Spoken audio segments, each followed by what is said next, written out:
Hello and welcome along to the Vinnie White podcast from Togo, a small country in Africa. Yes, I am visiting Togo, and coming up in today's podcast, I broadcast from a restaurant that is showing a French version of the Antiques Roadshow. I go to a fetish market/museum, which is basically a place where you can go and buy all of the stuff you could ever need to perform white magic, witchcraft.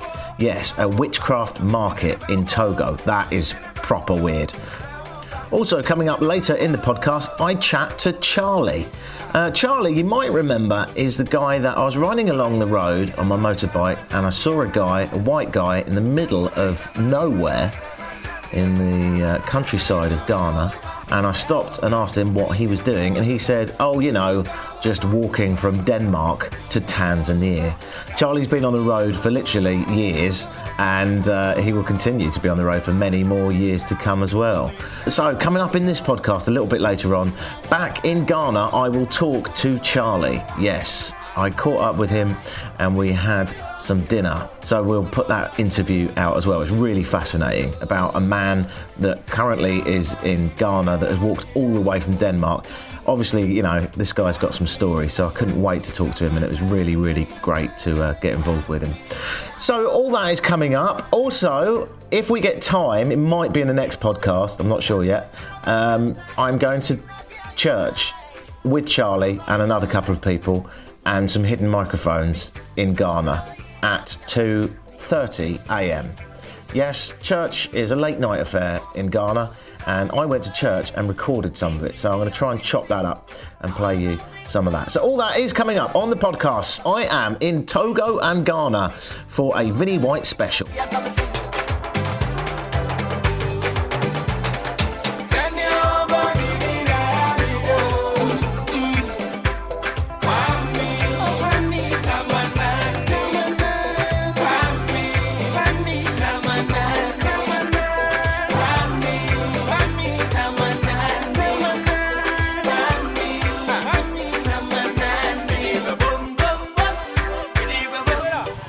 Might not be the most clever place to do this, but here we go.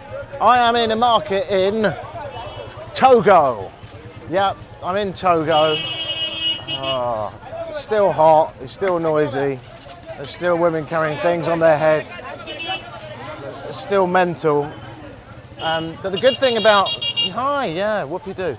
The good thing about doing a podcast as you're walking through all of this is because it looks like you're on the phone.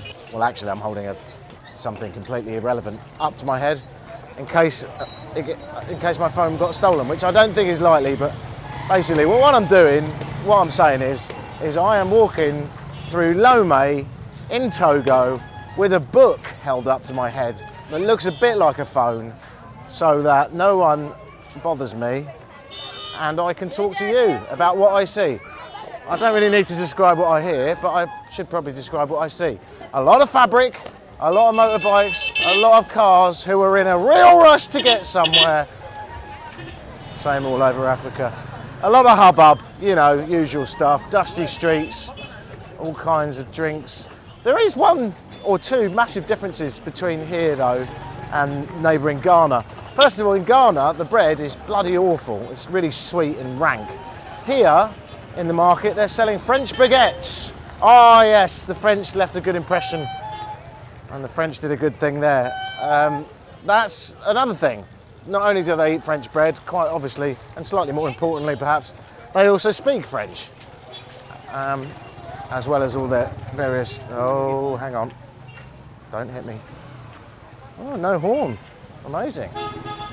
Too late. Okay, so... it's very hard to do this.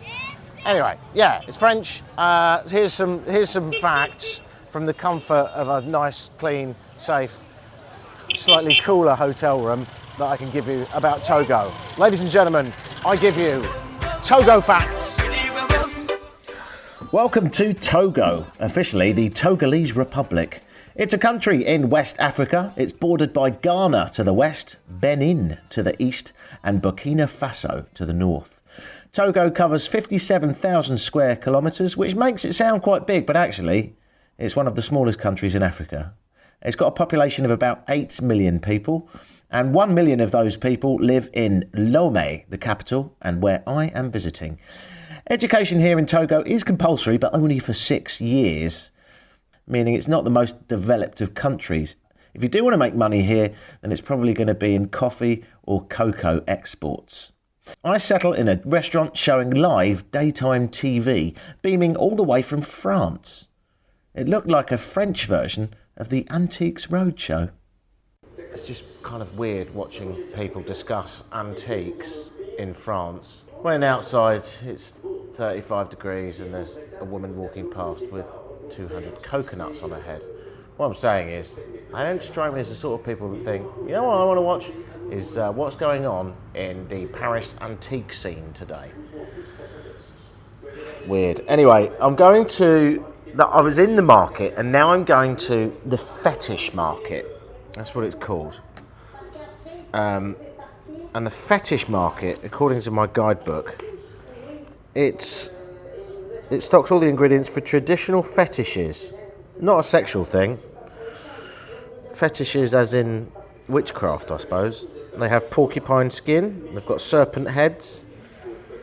It says here, it's all a bit grisly, but it's important to remember that the vast majority of Togolese retain animist beliefs, and fetishes are an integral part of the local culture. What you tend to find in West Africa, obviously a lot of it's Islamic, but these countries that are Christian are very successfully Christian, and they're very successfully Christian because the people that settled after the first wave of explorers were all hardcore Bible bashers, missionaries, and those missionaries were absolutely incredibly effective in brainwashing people through various propaganda and turning them into Christians. But what's happened is, although it's prominently Christian here in Togo and indeed in Ghana and a few other countries around here, you still got those tribal beliefs, those tribal fetishes. So quite often they're mixed in. So people will say, I'm a Christian, but also I believe in voodoo. Or I'm a Christian, but also I have tribal beliefs. And quite often I speak to my elders, my long past elders. So it'll be interesting to see what happens at the fetish market. That's where we're going now. I am in Lomé, Togo, and it's time to hit the road to go to a fetish market. I'm not driving my bike today because I need a day off. My bum hurts.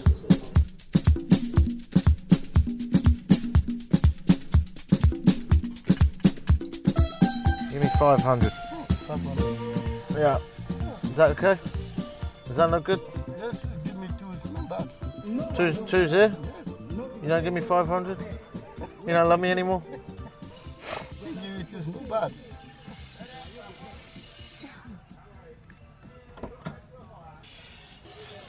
Okay, so I'm going to do a quick bit of stealth recording here.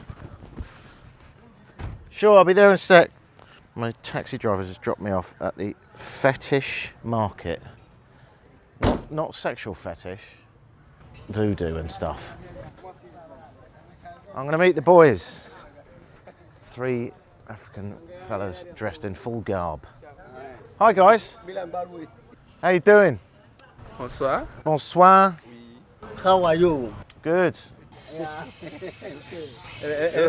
Welcome to the Fetish Market. Thank you. Enter and Oh, I paid to get in. yeah, ticket, like ticket. Just to walk in. Yeah, just you. For example, here.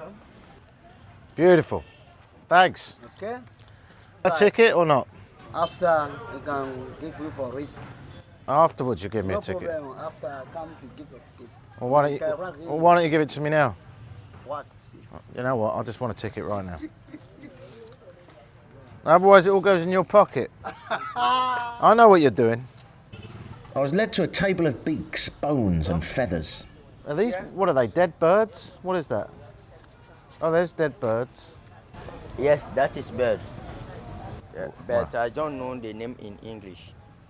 But in French we say toucan. Oh, toucan. So what do you do with that? We use with owl, put in calabash we make on fire, and after we reduce all in black powder.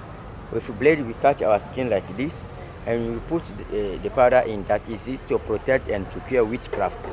Oh, you cut yourself and then you put in the bird into your skin. Yes. It was only at this point I realised my guide had tiny cuts all over his body, some on his face. He showed me where he would put in the powder inside the cuts in his face. The powder of a ground down dead bird. Here we have a snake cobra. It's a dead snake. That is cobra. Oh. It's the head. With cobra, just a head of snake viper and a head of domestical dogs. Domestic Some dogs? hairs- Dogs, Yeah. dogs. Dogs. Oh yeah, it's a dog's head. Oh my God. We prepare one fetish we call in my language leba. Leba is a house protector against bad spirits and robbers. So you use a dog's head to protect against robbers? Yes. Why not just use the dog?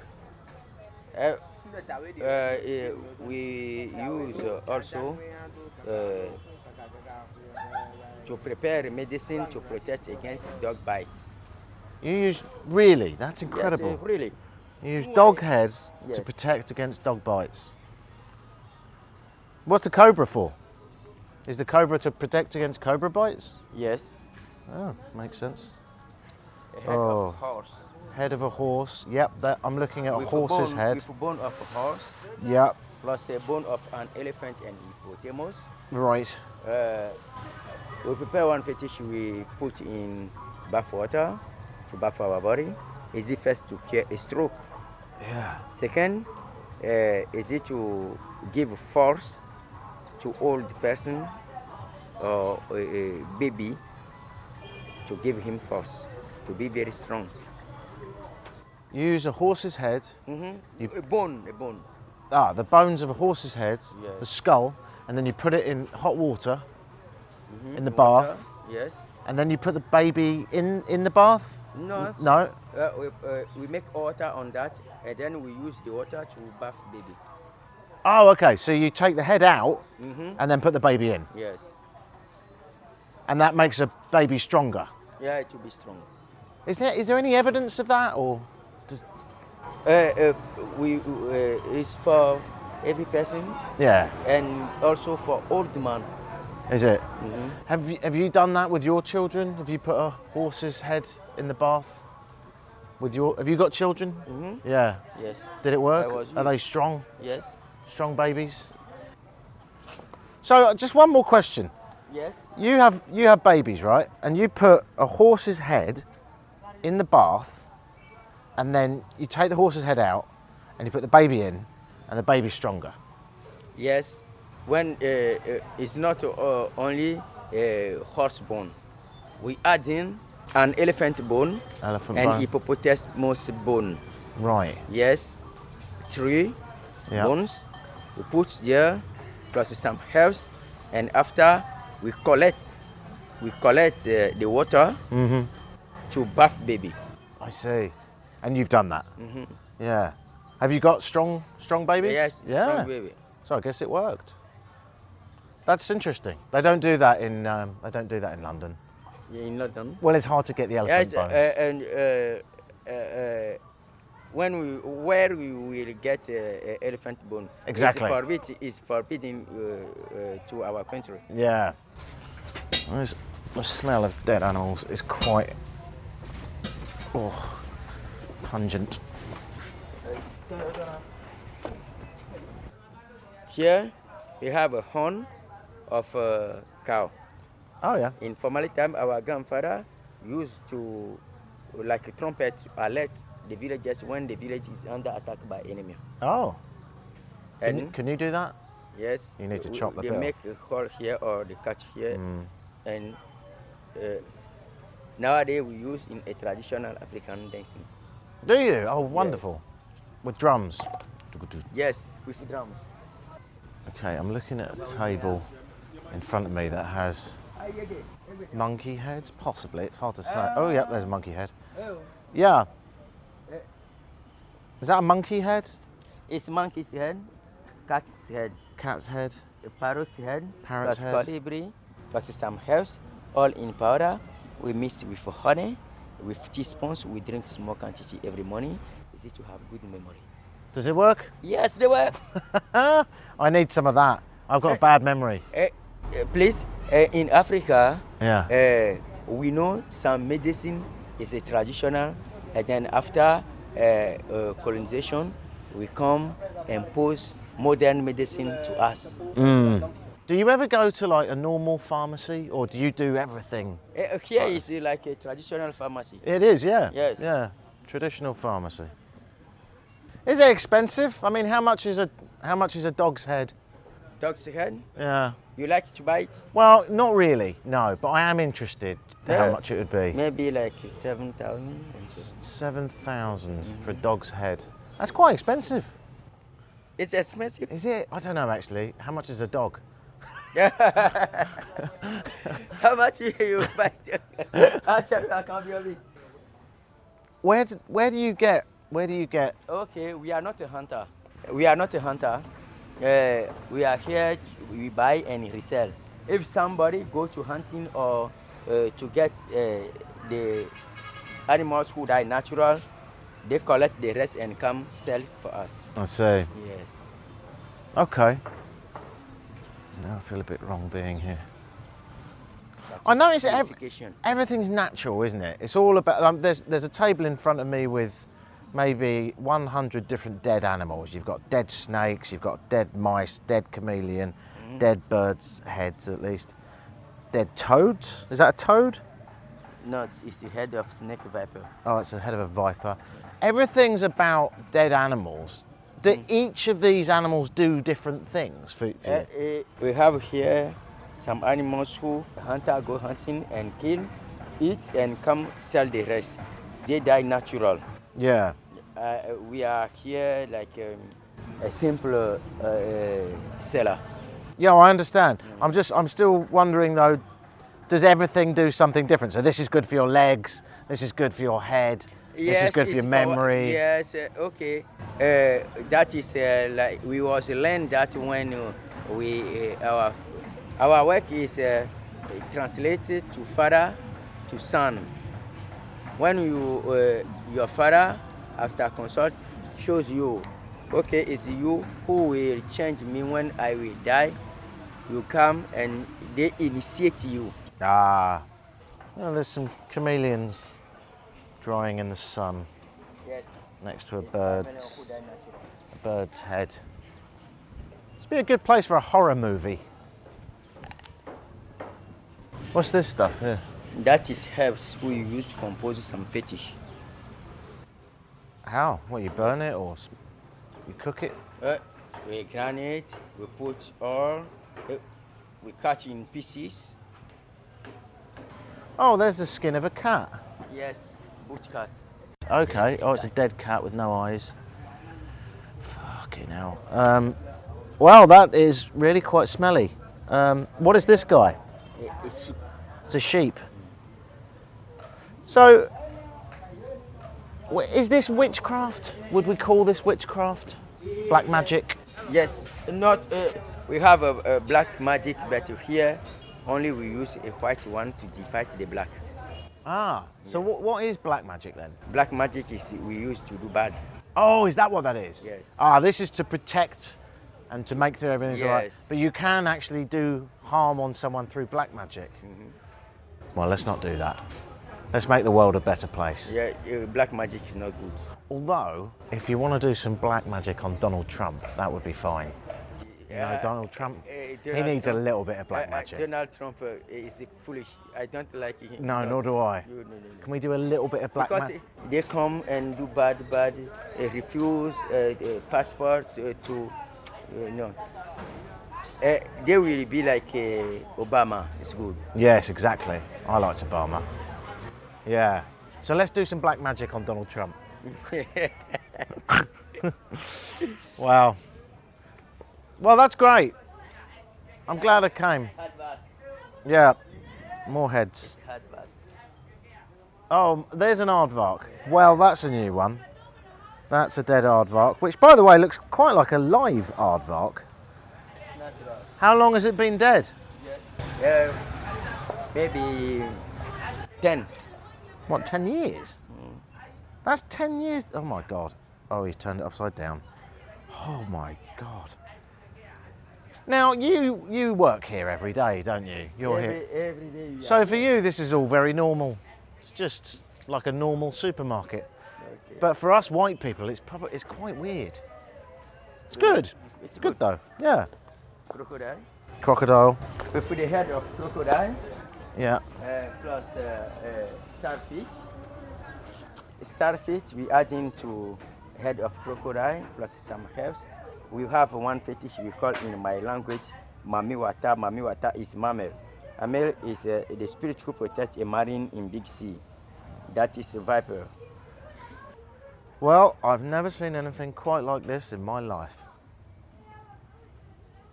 How many dead animals are there in this place? I don't know. It's got to be like 10,000. Well, I think we'll leave it there. That was very interesting. Okay. What's your name? My name is Christian. Christian. Because usually that's quite religious. Are you religious? Yes. Are you a Christian and? I have also my name, village's name. My village's name is Pajilandi. Oh, I prefer that. That's Yes. good. Pojilandi. Pajilandi. Yeah. Do women ever come in here? Not. No. Just a man's job, eh? You come buy only animals to do something better. Woman, not here. Yeah.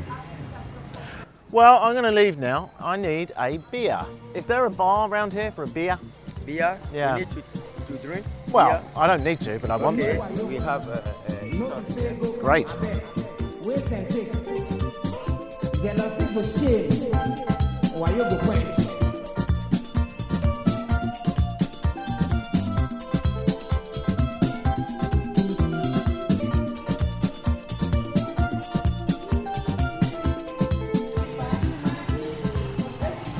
I've just left the Fetish Museum. I don't know why they call it the Fetish Museum. They should call it the Museum of Various Dead Animals. About as many as you can think of, from porcupines to dogs to cats. Some fairly newly dead and some dead for 20 odd years. Oh, it's really weird. It's really weird. I think the thing that's most fascinating about it is that here we are in a country that has widely adopted Christianity, and yet there's still clearly a huge degree of tribalism that's still practiced. And a lot of the mix, right, from what I've heard and read. So the guy that just gave me a tour, his name was Christian. And one can only imagine that, I don't know, I'm just going to demonstrate that perhaps he might be a Christian. And yet, of course, he also believes in black and indeed white magic, as we've just seen. This is a museum of essentially white magic, i.e. everything that you see here, or smell here. I'm standing outside it, I can still smell it. I mean, obviously it's all bullshit, that's fairly clear, but it's all bullshit in the same way that so is me visiting a cathedral in England, or indeed a mega church in Texas. I mean, is it after all any weirder to give children chocolate eggs to celebrate the resurrection of a man some 2,000 years ago? Or is it weirder to put them in a bath where a few minutes before there was a horse's skull in a bid to try and make you stronger? Put that on your Facebook wall and ask your friends. I liked my time in Lomé in Togo, hot and crazy and never short of some loud action. It was a booming little town, but unfortunately I only got to spend a few nights there. On my last night, I was sat at the bar when a prostitute said that she wanted to offer me... You want to give me... A suit Jerry? Joy What does that mean? is plenty inside. Sweet joy. Oh, a sweet joint? Joy. I do not understand. Joy? Oh, joy! Joy. Now. Pleasure! So, Happiness. happiness. Right. Oh no, I've already got lots of happiness.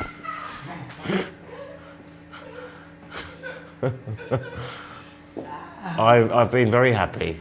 I have a motorbike, I've got sunshine, I'm drinking vodka in Togo.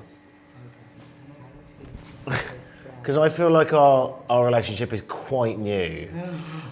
And I feel like it's really not that in depth. You want to see me dance? Do I want to see you dance tomorrow night? Yes. Tomorrow? Yeah. Tomorrow night, buddy boy. Tomorrow night? Oh yeah, best night of your life. You're gonna meet my girlfriend. You're gonna love her. Good night, Rose. And so it was, I parted, and alas, I never saw Rose again. Bless her.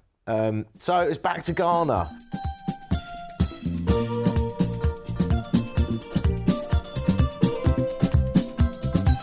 No wayo, no be say go come. So it's time to head back to Ghana and to meet up with a guy who I met on the highway, walking along, minding his own business, just doing a short walk from Denmark to Tanzania, like you do. If you have listened to the previous podcasts of my time in Ghana, you will have heard the moment that I met him by pulling over on the side of the road and asking him what he was doing. An amazing guy. He's raising money for water projects in Tanzania. He's walking every day, taking sponsorship, which I have to say, if you would like to donate any sponsorship, then that would be very much appreciated. You can find out all about the project in the interview you're about to hear, but you can also find out more and donate at walkingforwater.dk. So that's walkingforwater.dk. So his name's Charlie. I sat down in a pretty swanky restaurant for Ghanaian standards. Had a grilled fish and a cold beer, $5. I love Ghana. Sat down with Charlie and discussed his journey so far. Let's start with the background. What the hell inspired a man to walk about 8,000 kilometres? That's how far he'll walk in total. And he's done most of that already. 8,000 kilometres is the journey. So I started by asking Charlie a simple question. What is the background behind this crazy long walk? The background for this whole journey actually kind of started where it ends in Tanzania. In 2013, I was volunteering in Tanzania. I was there to start an orphanage. And I was living as the only Westerner in a remote community of the Maasai people. While I was there, I experienced how they were really struggling with lack of clean water.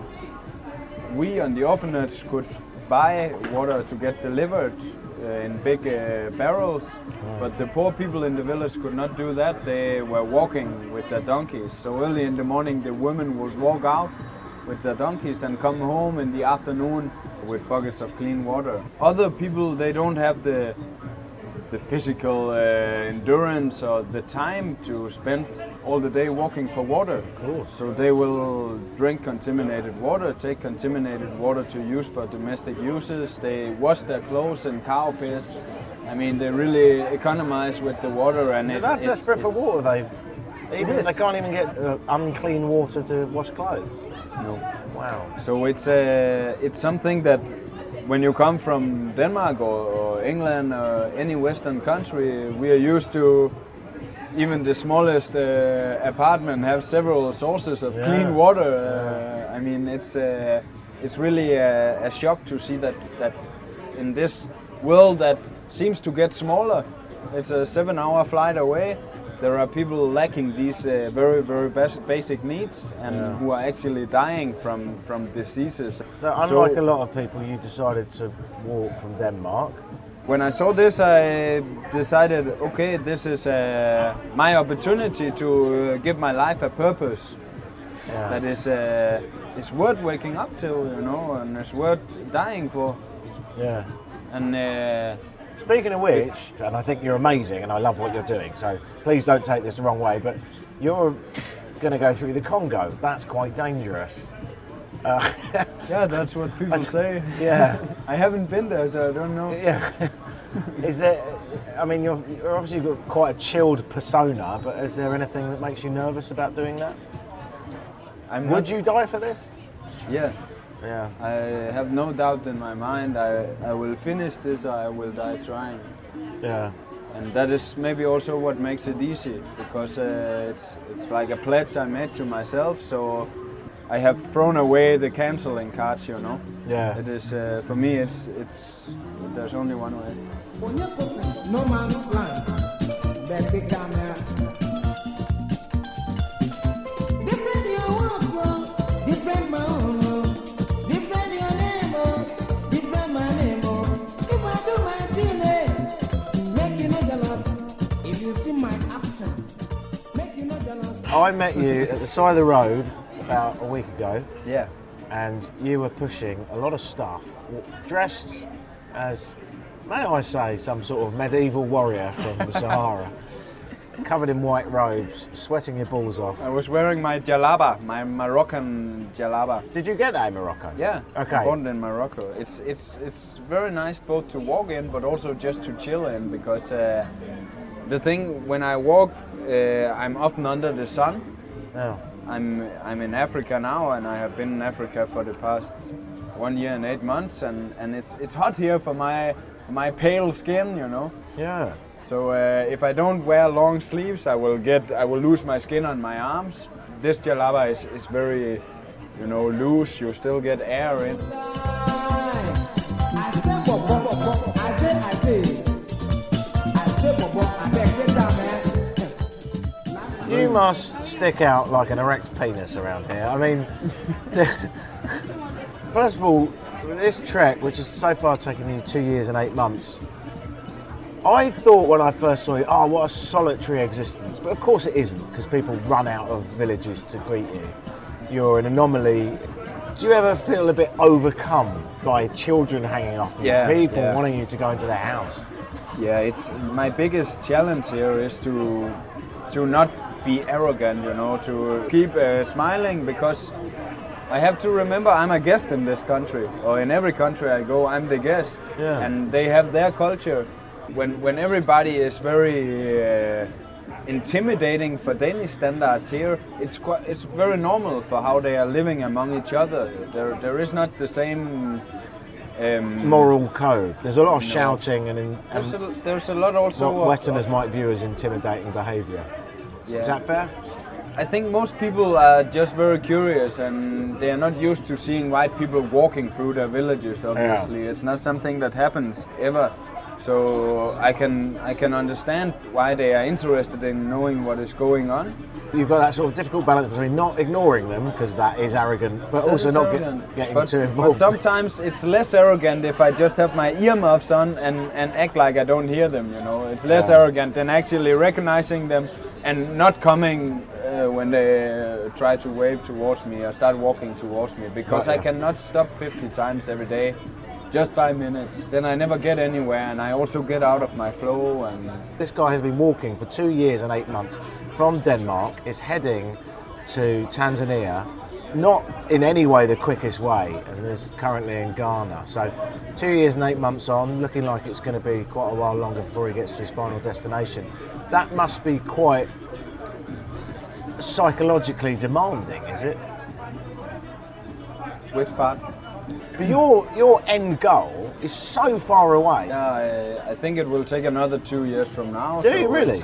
It's gonna be more like 5 years in total. All right, so that psychologically is quite an awesome achievement, in the sense that your end goal is always so far away that even the fact that you break it down into chunks can sometimes make it quite difficult. Correct me if I'm wrong. Certain parts can be difficult, but I don't ever feel like it was the wrong choice, or that I feel like quitting it or something. I generally I'm very happy with what I'm doing. Yeah. And I don't feel, it's another day, poo, it's exhausting to get up. I feel happy every day when I wake up.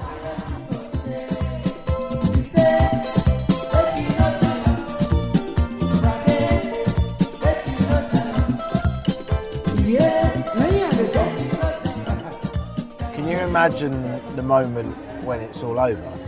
Assuming that you get to Tanzania, which you're doing very well to do so far, in a couple of years' time. Can you imagine that moment? Do you think about that moment much? I don't think so much about it, actually. I don't know. I'm not busy to get there as such. I'm thinking more of what I'm in now and what the next country, and they're still so long. So I don't think so much on. I'm not longing to get it finished. I kind of enjoy it, and of course I have some imaginations of how it will be. It will be interesting to see the people again that I know from all these years ago. When I come there, it will be 6 years ago. I saw the kids on the orphanage. In 6 years, children grow a lot.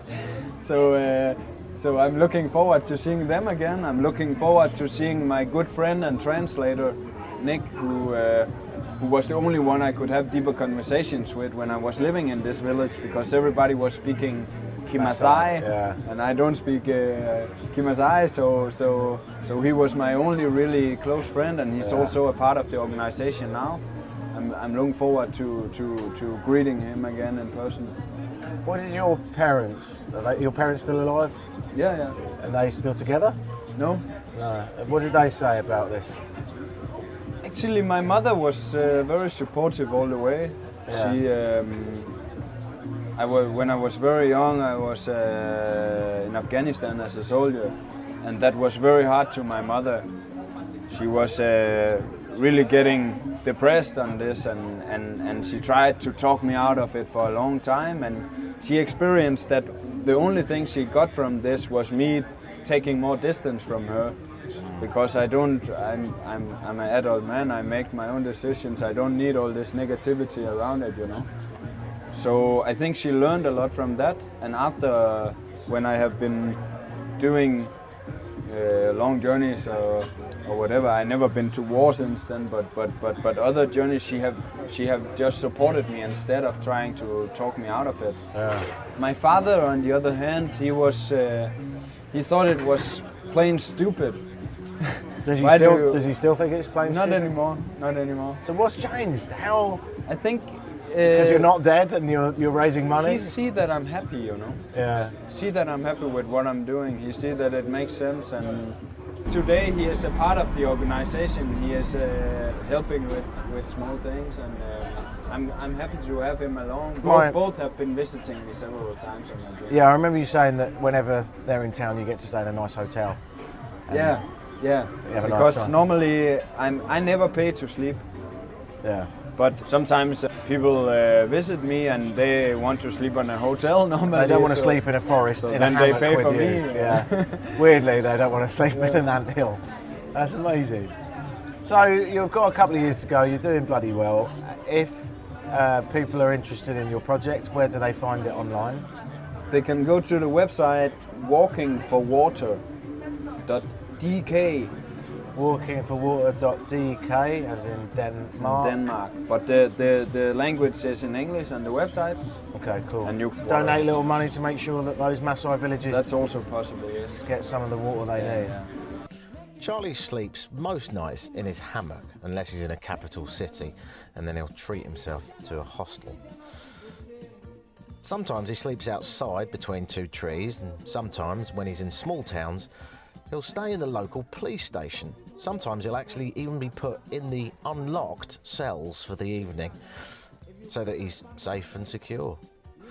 The local police, in Africa in particular, like to make sure that everyone that's passing through their little towns is well looked after. There must be some stories. It was time to ask Charlie what have been the problems on this journey so far. So I asked him, what's been the worst time you've had on this adventure so far? I think the worst time, if I remember back, was about Guinea-Bissau. I was very fed up at that point with these cultural changes.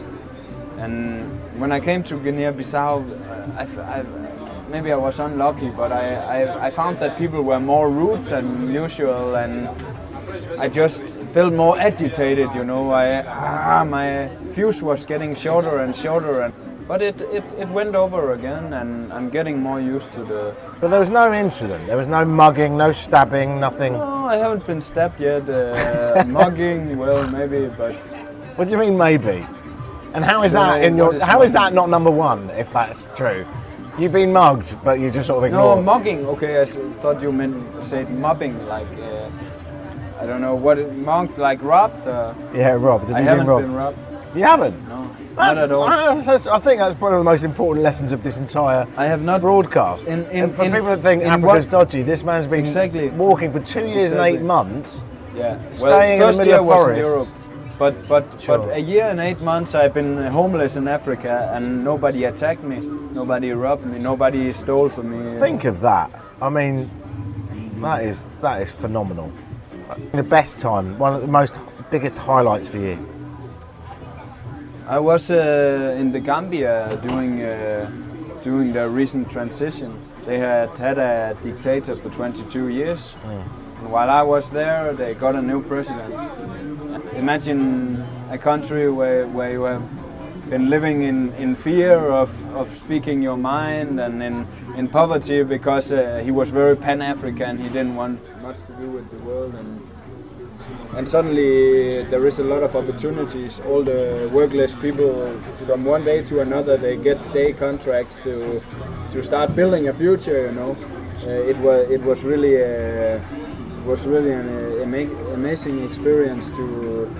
So it was a quite intense time, and the last from days, very dark to extremely light very quickly. Exactly, Yeah. exactly. It was unbelievable. It was really nice.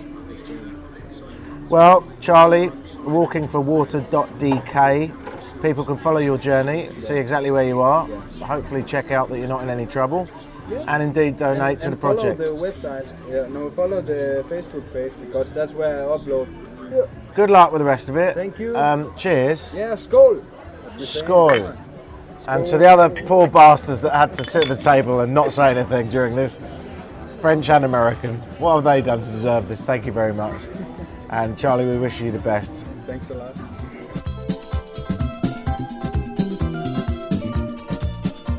Thank you so much to Charlie Christensen, who is continuing to walk across Africa and will be for quite some time, it would seem.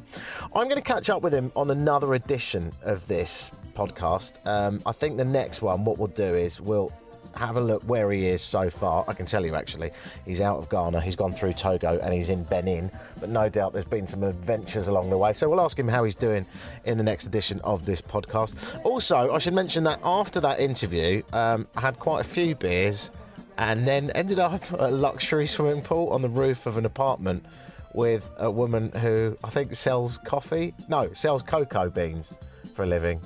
It was very peculiar, very, very peculiar night indeed, actually. But there was me, a French woman who sold cocoa beans, an American who was sort of friends with Charlie, who was a great laugh, and Charlie. So there was a Brit, someone from Denmark, a French woman, and an American on the roof of a apartment drinking a bottle of rum. And at some point, somewhere down that bottle of rum, we decided it would be a brilliant idea to go to church at 2 o'clock in the morning. So I thought, well, if we're going to do something as weird as this, then, why go to an evangelical church service above a bank in the middle of nowhere in the back streets of Accra, Ghana, for a crazy all-night-long religious celebration of sorts, without a microphone. So I recorded some of that as well. So the next edition and the final edition of this Africa trip will be a church service at 2 o'clock in the morning, and we'll catch up with Charlie and see how he's doing now as well. So that's it for this edition. God, that was enough, wasn't it? I mean, what do you want? Blood? For goodness sake, this took me bloody ages. If you like this podcast, do donate to Charlie, and what can I say? Thanks very much for listening. I will be back for the final African edition soon. This podcast has been brought to you by me, Vinnie White. I do it for nothing and I do it for fun, but I would like to promote the fact that I make podcasts for a living now. If you want to learn more about the professional outfit, can you believe it? Professional. That is me making podcasts for various corporations, charities, and indeed organisations, and sometimes for fun. You can find out all kinds of information at wemakepodcasts.uk. That's wemakepodcasts.uk, my new venture. It's quite simple, really. I called it We Make Podcasts because yeah, you get it. All right, catch you later.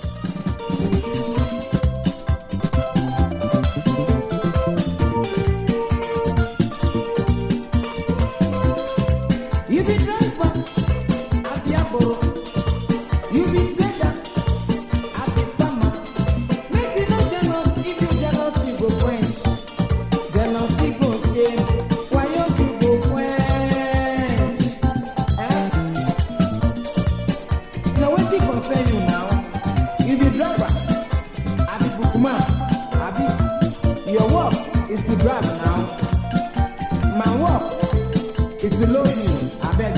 jealous of my business, eh? Yes.